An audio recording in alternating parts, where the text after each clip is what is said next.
માંગરોળ તાલુકાના રુદલપુર ગામે વરસાદી પાણી ભરાતા ગામ બેટમાં ફેરવાયું.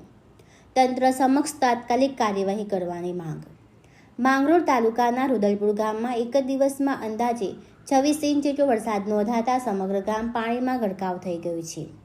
ગામના વડીલોના જણાવ્યા અનુસાર આઝાદી બાદ પહેલી વખત આવી સ્થિતિ સર્જાઈ છે, જેમાં ગામના અનેક વિસ્તારોમાં વરસાદી પાણી ઘૂસી જતા લોકો પારાવાર મુશ્કેલીનો સામનો કરી રહ્યા છે. સ્થાનિકોના જણાવ્યા અનુસાર વર્ષો પહેલાં વરસાદી પાણીના કુદરતી વહેણ માટે જે માર્ગો હતા તે માર્ગો રોડ રસ્તાના ઊંચા બાંધકામને કારણે અવરોધિત થઈ ગયા છે. પરિણામે વરસાદી પાણીનો કુદરતી નિકાલ બંધ થતાં પાણી સીધું રુદલપુર ગામ તરફ વળી રહ્યું છે.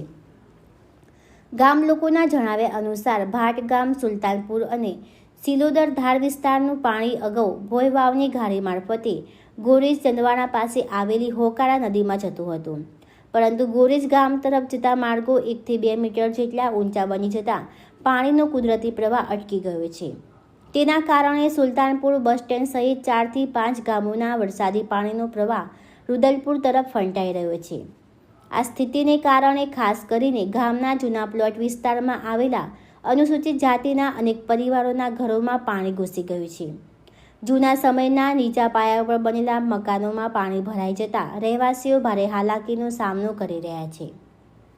વરસાદી પાણીના કારણે સુલતાનપુરથી માંગખેતા અને માંગરોળ તરફના કેટલાક માર્ગો ઉપર પાણી ફરી વળ્યું છે.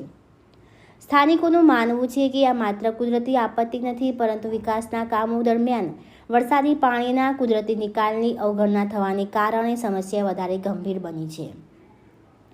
ગામ લોકોએ માંગ કરી છે કે તાલુકા વિકાસ અધિકારી સ્થળ ઉપર જઈ જાત નિરીક્ષણ કરી અને ગામ તળના રસ્તાઓની યોગ્ય ડિઝાઇન સાથે નીચાણવાળા વિભાગમાં ખોદકામ કરીને વરસાદી પાણીના નિકાલની કાયમી વ્યવસ્થા કરવામાં આવે. સાથે જ મામલતદાર અને ટીડીઓની ટીમ દ્વારા સમગ્ર મામલો તપાસ હાથ ધરી જરૂરી કાર્યવાહી કરવામાં આવે તેવી પણ માંગ ઉઠી છે. સ્થાનિકોમાં એવી પણ ચિંતા વ્યક્ત થઈ રહી છે કે જો આગામી દિવસોમાં વધુ વરસાદ પડશે અને પાણીનું સ્તર વધશે તો નવા પ્લોટ વિસ્તારમાં આવેલા મકાનોને નુકસાન પહોંચવાની તેમજ જાનહાનિ થવાની શક્યતા નકારી શકાય તેમ નથી. તેથી તંત્ર સમયસર યોગ્ય પગલાં ભરે તેવી ગામના લોકોની અપેક્ષા છે. આ અંગે ગામના સામાજિક કાર્યકર ભગવાનભાઈ મૂડી દ્વારા તંત્ર સમક્ષ રજૂઆત કરવામાં આવી છે અને રુદલપુર ગામમાં વરસાદી પાણીનો કાયમી નિકાલ માટે તાત્કાલિક કાર્યવાહી કરવાની માંગ કરવામાં આવી છે. અહેવાલ વસંતભાઈ અખિયા, માંગરોળ. નમસ્કાર, હું વૈભવી મોરી, માંગરોળ મામલતદાર.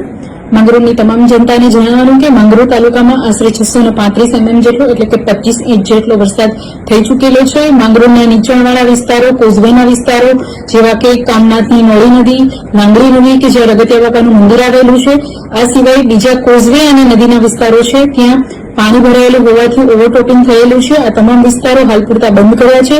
ત્યાં પોલીસ બંદોબસ્ત ગોઠવવામાં આવ્યો છે. માંગરોળના તમામ લોકોને નમ્ર વિનંતી છે કે આ તમામ વિસ્તારોમાંથી પોતાના વાહન સાથે પસાર ના થાય, વૈકલ્પિક રસ્તાઓનો ઉપયોગ કરે તેમજ ઉપસ્થિત પોલીસ બંદોબસ્તમાં સહયોગ કરે.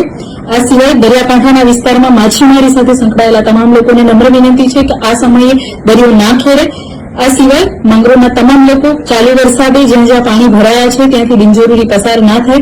વધુમાં આપ સર્વેને જણાવવાનું કે તાલુકા મામલતદાર કચેરી ખાતે 24 કલાક કંટ્રોલ રૂમ કાર્યરત છે કે જેના નંબર આ સાથે સમાવિષ્ટ છે એટલે ડિઝાસ્ટર